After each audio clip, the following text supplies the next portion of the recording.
Ibope e Datafolha encerraram o ano divulgando as suas pesquisas de dezembro, pesquisas essas realizadas mais ou menos no mesmo período, na mesma data. Tem dias que se superpõem. A do Ibope ocorreu até 2 dias após a pesquisa do Datafolha.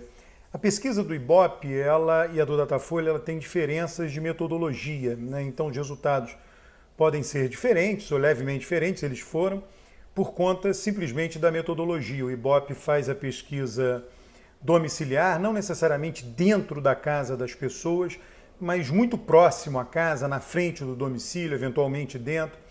E o Datafolha realiza pesquisa em pontos de fluxo. E isso pode resultar em uma pequena diferença nos resultados. O que nós notamos, um balanço geral das pesquisas do ano na avaliação do governo, ótimo, bom, regular, ruim e péssimo, é que houve uma variação muito grande de janeiro até abril. Ele começou com uma avaliação muito positiva em janeiro, caiu rapidamente entre janeiro e fevereiro, março e abril. Em abril, a avaliação de Bolsonaro, do governo Bolsonaro, se estabilizou e foi mais ou menos a mesma até o final do ano. O que as pesquisas parecem indicar, a do Ibope mais do que a do Datafolha, é que em dezembro houve uma pequena piora.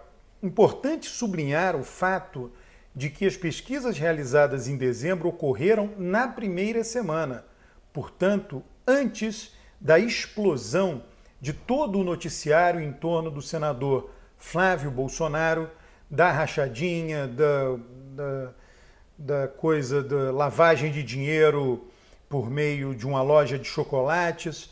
Foi antes disso. Então, isso significa que uma pesquisa feita após isso pode resultar numa piora adicional. Pode, eu não estou dizendo que vai.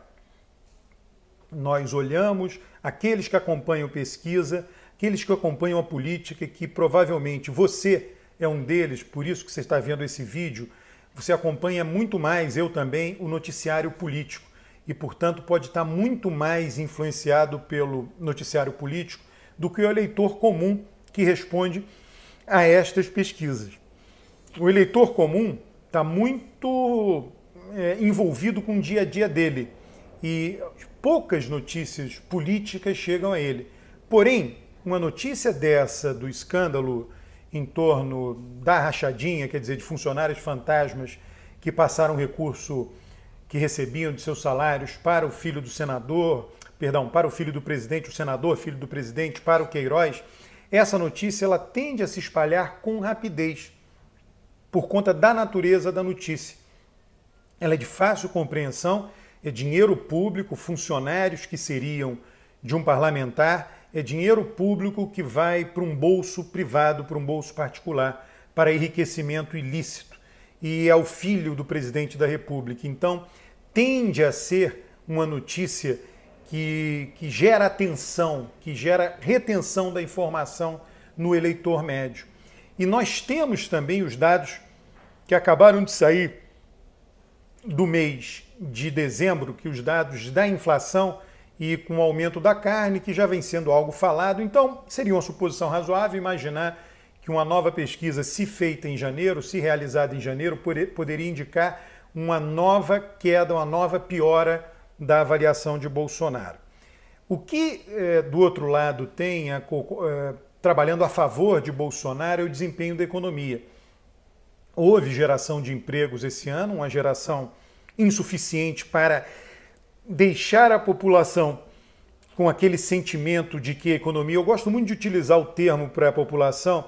Qual é a sensação térmica que a população tem da economia? Sensação numérica, isso não existe, mas pode haver uma sensação térmica. A economia está fria, está gelada, gélida. A economia está morna, a temperatura está subindo, a população percebe isso, está quente. A questão toda é que nós não temos a exata noção da percepção que a população tem da economia. Se a percepção melhora, a pesquisa do Datafolha comparou a percepção, mas caiu dentro da margem de erro, com a melhora, porém dentro da margem de erro, então não dá para dizer nada com uma certa segurança, mas se a percepção melhora, então isso pode ter um impacto positivo na avaliação do governo Bolsonaro. Na pesquisa do Datafolha, a percepção piorou em relação ao combate à corrupção. Então, todo o noticiário dos últimos dias provavelmente levaria a uma nova piora disso. De novo, é uma especulação razoável, é um chute bem informado, cauteloso, mas que faz todo sentido. Então, o governo Bolsonaro termina o ano com uma avaliação talvez piorando um pouquinho, já piorou bastante no início, passou o ano inteiro sem piorar muito, e piora um pouquinho no final do ano. E pode começar o ano com a avaliação piorando. Certamente em função do noticiário político, mas talvez até não pelo noticiário econômico. Enfim, o noticiário econômico pode... Olha, eu sempre chamo a atenção, na economia não é apenas o noticiário. Na economia é a sensação real da população. Se a população tem uma sensação real de melhora da economia, ela tende a avaliar o governo de uma forma mais positiva. Vamos ver, tá? Então vai começar o ano, o mês de janeiro é um mês que tende a ser um pouco mais atípico, um mês de menor atividade econômica, um mês de férias. O carnaval esse ano é no final de fevereiro, porém fevereiro já se tornou um mês normal no Brasil. É claro que a gente adia muitas coisas para depois do carnaval, isso é uma tradição em nosso país, mas ainda assim, fevereiro, pelo fato do carnaval ser mais para o final de fevereiro, fevereiro tende a ser mais um mês normal esse ano, com a volta às aulas, com o fim do recesso parlamentar, o fim do recesso da Justiça em Brasília. O recesso, diga-se, é bom para toda situação de crise. O recesso acalma a crise, depois ela volta. Mas o mês de recesso, o mês de janeiro, tende a ser para o governo um mês certamente mais calmo. Isso eu não tenho a menor dúvida. Então vamos ter esse parênteses aí em janeiro. Olha, é um pouco isso, quer dizer, a pesquisa de hoje ela simplesmente reforça a pesquisa do Datafolha. Eu acho que é o mais importante da pesquisa de hoje. Ambos os institutos eu publiquei na minha conta de Twitter, a minha conta de Twitter é @AlbertoCAlmeida, os 3 gráficos que eu fiz com todas as pesquisas do ano, de Datafolha e de Ibope. Botei as pesquisas num gráfico só, um gráfico é com os 2 institutos, um outro gráfico somente com Ibope, outro gráfico somente com Datafolha. Nos meses nos quais não foi realizado pesquisa alguma, ou de um instituto, ou do outro, de ambos, eu imputei lá um dado, imputei linearmente, né? Disse, olha, isso aqui vai variar de maneira linear.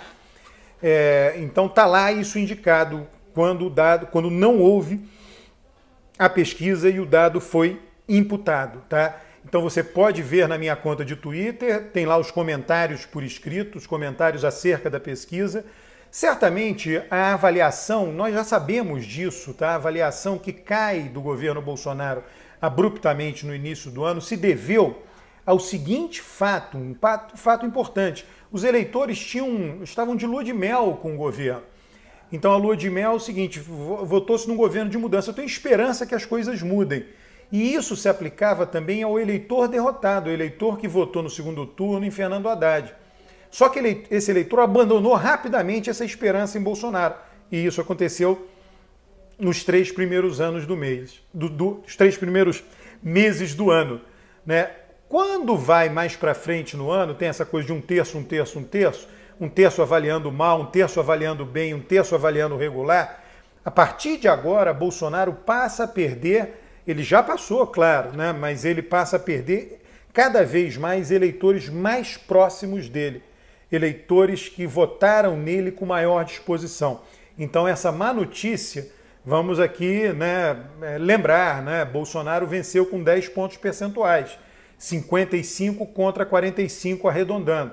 Se ele tem uma avaliação ótimo e bom de 30, significa que 25, né, pontos percentuais ali daqueles que votaram nele não o avaliam como ótimo e bom. Estão lá no regular, né, o regular tem 30.